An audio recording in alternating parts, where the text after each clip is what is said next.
Bonjour et bienvenue pour ce tutoriel consacré à Shotcut. Donc dans celui-ci, nous allons présenter l'interface du logiciel de façon simple.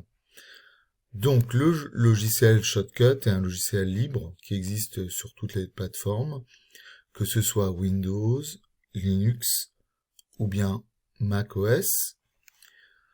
Ici, j'ai déjà moi paramétré un petit peu le logiciel, puisqu'il n'a pas exactement le même aspect que quand vous ouvrez Shotcut pour la première fois.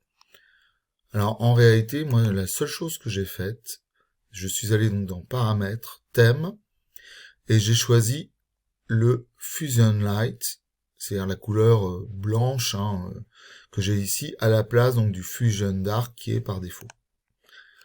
Donc, comment se présente notre interface? Alors, vous voyez, il y a toute une série d'onglets qu'on peut voir à certains endroits, on va les décrire rapidement. Alors d'abord, je vais commencer par la liste de lecture. C'est elle qui va me permettre donc d'ajouter des médias et d'avoir la liste de ces médias pour pouvoir ensuite les glisser déposer dans ce qu'on appelle la timeline. Globalement, cette liste de lecture, c'est l'équivalent de ce qu'on appelle un chutier si vous avez déjà utilisé d'autres logiciels de montage vidéo. Deuxième élément, les filtres. Donc pour chaque média que je vais déposer donc dans la timeline, je vais pouvoir modifier des éléments à l'aide des filtres. Donc c'est ce qui va me permettre de faire des animations, par exemple, de rajouter des textes aussi. Troisième élément, donc ce sont les propriétés en fait du média. Alors, si je voulais en rajouter un, c'est pas très compliqué. Donc je fais ouvrir un fichier. Donc là j'ai récupéré des vidéos récemment. Voilà. Donc c'est le premier, donc voilà. Donc j'ai un certain nombre de marqueurs, j'ai la durée de l'élément, donc 43 secondes, la date à laquelle je l'ai récupéré. Donc là il s'agit d'une vidéo libre de droit que j'ai téléchargée sur le site Pixabay. Donc les filtres, c'est les éléments que je vais pouvoir rajouter sur cette vidéo. Donc il existe de nombreux filtres, je les préciserai dans un autre tutoriel. Les propriétés, donc là il s'agit des propriétés de la vidéo. C'est là où on peut, entre autres, accélérer une vidéo, la réduire. Donc l'accélérer, c'est pour faire des effets de time-lapse, par exemple. Ça, c'est des choses que vous pouvez voir sur Internet ou des vidéos où on a une accélération, c'est ce qui permet effectivement de le faire.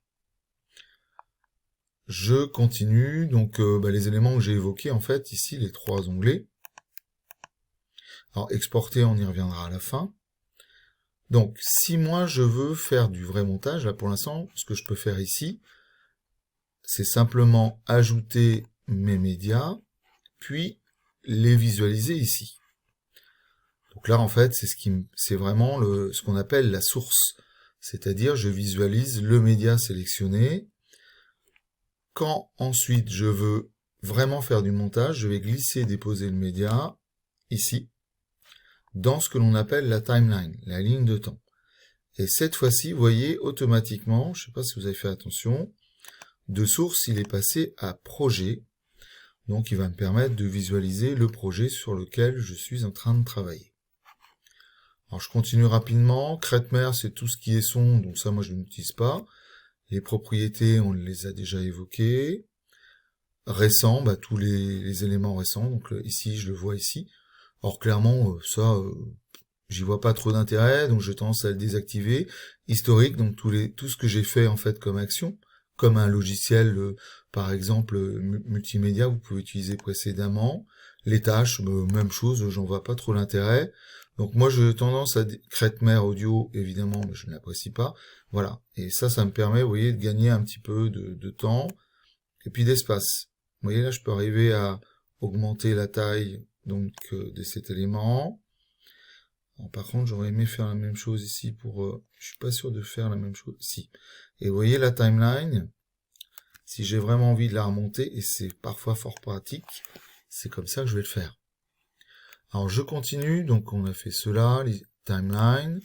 Donc la timeline, ici, on peut rajouter des pistes dans gestion de pistes, audio, vidéo.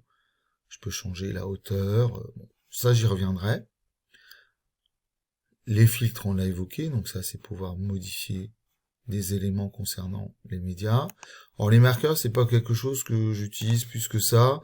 Je sais que, mais bon, voilà. Donc j'avoue que là, je vais pas pouvoir vraiment vous les décrire. Alors les images clés, ça c'est très pratique.